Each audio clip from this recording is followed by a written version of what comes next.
Welcome, my name's John Thompson, and I'm here with Kevin, and we're going to be going through the muscle phasing basics.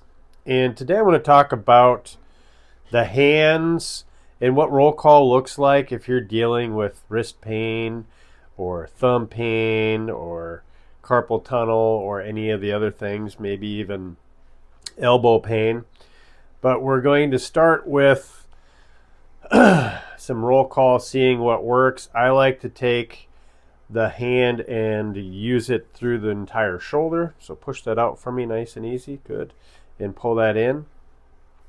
So I'm looking at a sweep through where I'm feeling for the thumb side and the pinky side of the hand. I have a firm sounding board where I can feel what's going on through my hand, so I can see where he's connected and not connected, and he's pretty clean through that first part. So I'm going to go into the wrist itself. I want you to just push that nice and easy, and I want you to lift. So he has a hesitation to lift. It's more off the bottom end. I want you to lift that way and push down. So we have some instability in coming up this direction. Turn that out for me. Good. Turn that in. Okay. And in and out is pretty decent. And then pull those fingers in, pull those together, and then pull that thumb in for me and lift the thumb out. Good. So there's a little bit of weakness between these two fingers, a little disconnect there. This is a little hesitation. But now we're going to start going into both ends of this, where we're going to go into the forearm and where some of the origins are and clean some of that up. Now this is the basics.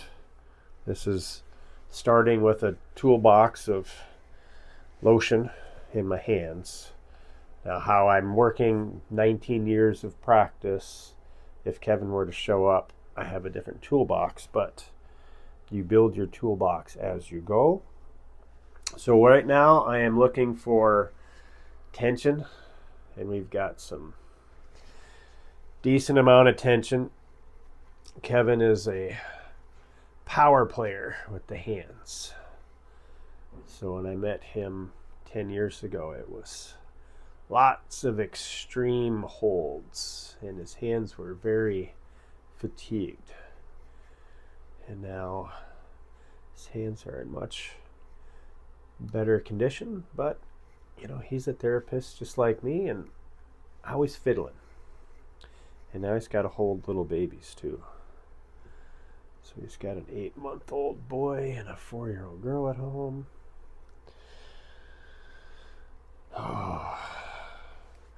So one of the things about muscle phasing, and why it stood out to me and made sense after shoulder dislocations, was there's the spot that hurts and you're aware of, and you could point to it, but it's usually one half or only one part of the structure.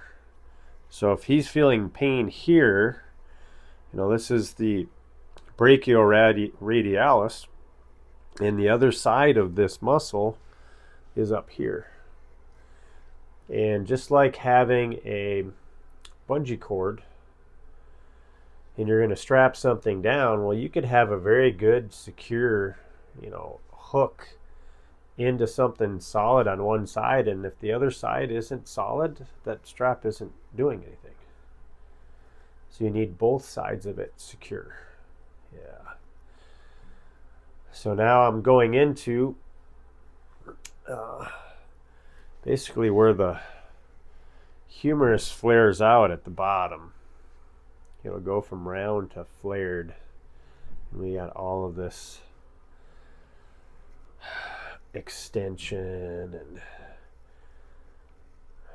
pronation, supination going on in here. Push that out for me. Pull that in. Push. Lift. Okay, so the hesitation is out of that lift. Pull those together. Pull those together. So now it's more So now we're going to work the muscles in between. So pulling the fingers together, we can go on the sides of the fingers. And when we hit attachment points, some very good things happen. One, it's how the brain connects to the muscle anyway, is through the attachment. They're the ones that are talking to each other and saying, well, how much load can this handle? And how far can it move? And does any of it need to be shut down? And we might have a temporary need to shut down some tissue because it's been overwhelmed, but we don't have a natural system for going in and updating it when it's ready to get back in the flow. So now I'm going right between the bones that act like the rafter.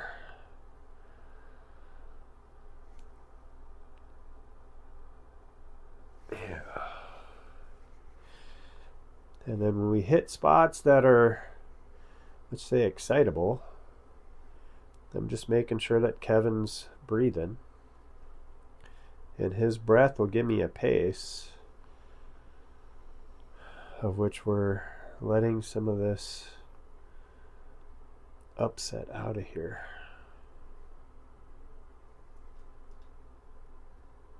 Yeah. And push. And pull those together. And pull those together. So we still have weakness in here, and I'm suspecting things on the top. So one of the things I like about the hands is it represents the whole body. It's a chance to look at the entire nervous system. So if Olympic lifters were looking to have a meet and they wanted to peak physically in their training for a meet, they would monitor their grip strength as a sign of recovery in their nervous system. So they would take 2 days rest and then they would grab a grip strength hand dynamometer and they'd squeeze it, and whatever they would get, that would be their baseline. And then if they weren't right up to that point or within 10%, they weren't train heavy that day. Pull those together. Good. Pull those good. Pull good. And push and lift. Good. Turn that out. Yes. And turn that in. And lift that up and push that down. So we just want to clean this movement up a little bit. So if you have carpal tunnel or you're a mechanic or a carpenter or somebody that's working with your hands, I can guarantee you that there's some low-hanging fruit in recharging some of these overworked and underpaid muscles. And then when I get my hands gone through, I'm very aware of the full body sensation of, oh gosh, yes, that's very nice.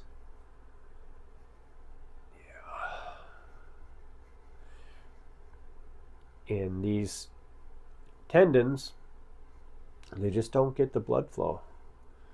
So when we get our hands on there and we compress, the pain signal or the intensity signal goes to the brain and says, I think we've got some work to do in these areas.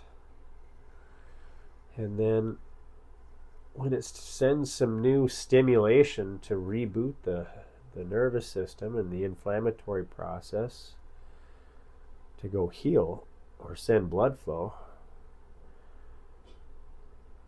the muscle can recover very quickly with its blood flow, but these tendons barely get any. So we're just maximizing that through the work here. And then as we go in and do some treatment to release the muscles where the tension, he's had some big triggers in here, and that tension is releasing. And then when we go push that forward and ask the brain to integrate it again, turn that in, turn that out, lift that up, push that down. It's like the testing of an athlete, that's been benched. They don't go from recovery to jumping in the game right away. They'll usually go through a light practice or some test rounds, push forward to see what's going on first, push out, pull it in. Yeah. So now the wrist is happy and it's pulling me up into higher places. But so we can turn in, we can turn out, we can push, we can pull, we can go this way, that way, and our fingers and our thumb can move in all these directions. And if all those things are happy, things up the chain get to be happy. A wrist is going to lead to a shoulder. It can go up into a neck. So it's nice to know all of these things individually so that we can give them treatment and know how they work collectively. If your hand is off, your shoulder is going to be off. It's all the sensors for how to align and to stabilize the shoulder come from inside the hand. And our hands are they're used all the time, and it helps to take great care of them. So hopefully this has given you some insight into what muscle phasing is going to do on the hands, and look forward to the next video.